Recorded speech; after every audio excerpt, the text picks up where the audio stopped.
Hey, what's up, guys? Today I'm going to explain to you my personal philosophies and training methodologies for developing Pekiti Tirsia footwork, and it is central around this sawtooth pattern. So this is a very foundational pattern in Pekiti Tirsia footwork training methodologies.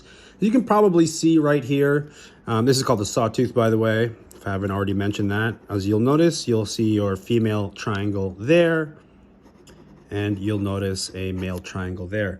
Now, typically, this sawtooth footwork may be trained in a linear fashion, going to the left and going to the right. But when we unshackle this pattern and we allow it to just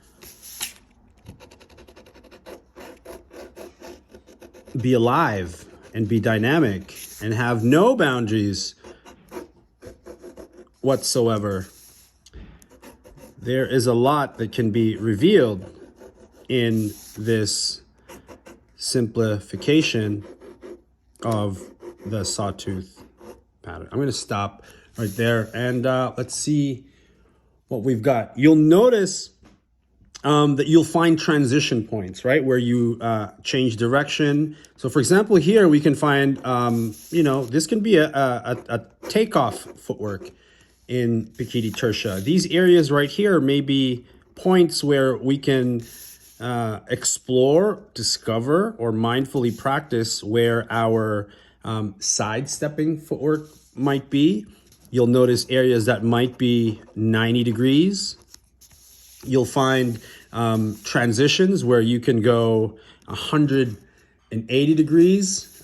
You'll find that it's possible to find diamonds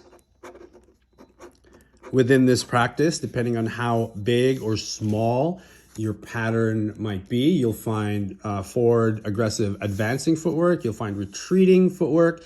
If you infuse a bit of speed, or if you offset your timing, then, another thing is that you can exaggerate or abbreviate the sawtooth pattern. Really, more and more elements of Pekiti Tirsia footwork can be revealed. Now, these patterns are universal in sport. Like, this might be a juke in football.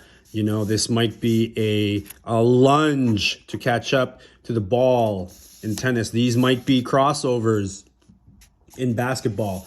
One thing to keep in mind is ground surface conditions, right? So how is ground surface condition going to change how you end up executing the sawtooth footwork? Is there grass? Is there snow?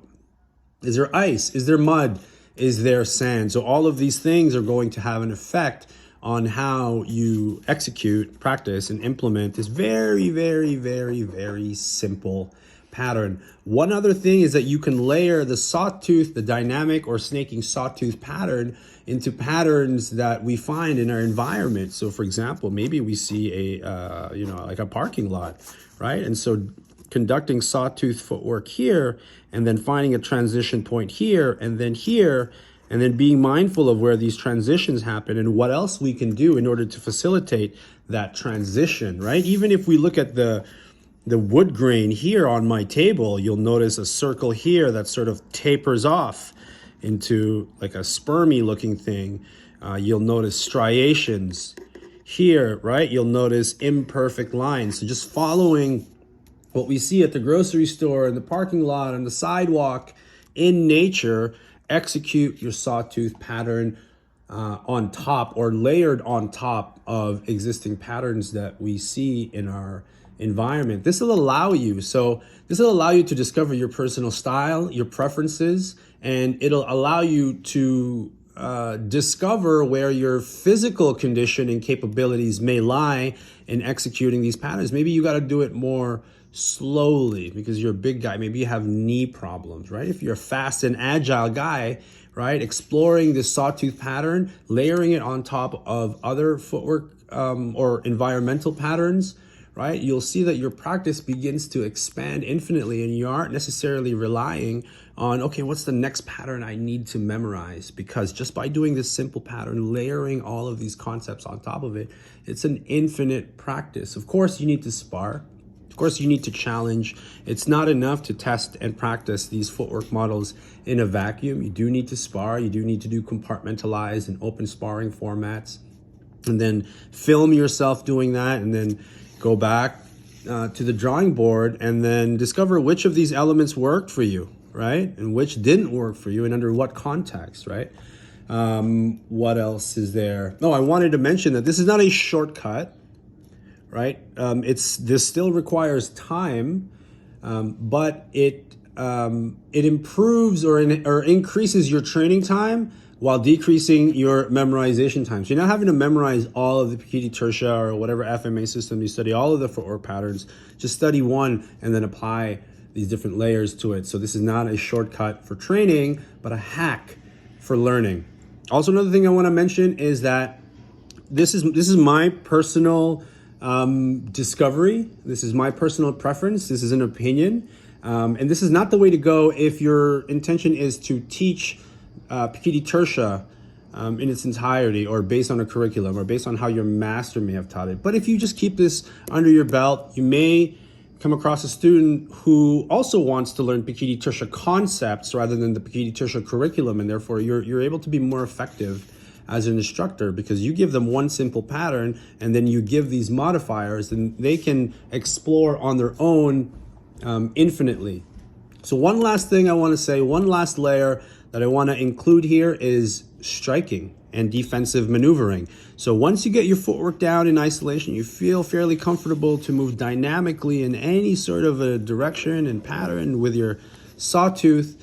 Can you do a witik while executing them? Can you do an advancing redondo strike when you're doing it? How are your angle ones and twos? How much ground are you able to cover, and how quickly are you able to retreat in a defensive, and how quickly can you defensively retreat, I should say. All right, so that's it. This is my expedited way to learn all of what I believe to be critical, necessary, foundational Pekiti Tirsia footwork in one very, very simple pattern. I hope you guys found this useful. Let me know what you think. This isn't a complete exploration for me, but this is what I found to be my preferred way to get functional in a relatively short time, while still looking pretty damn technical, and really executing all of the Pekiti Tirsia, classical footwork aesthetics without losing the function. So once again, this is not a shortcut for training. This is a hack for learning, right? So I hope you guys enjoyed that. Leave a comment below. Let me know what you think. If you have any suggestions, advice, any additions, or any words of agreement, leave it in the comment below. I really, really appreciate it. My name is Paulo, aka GN. Peace out, guys. Hope you guys enjoyed that.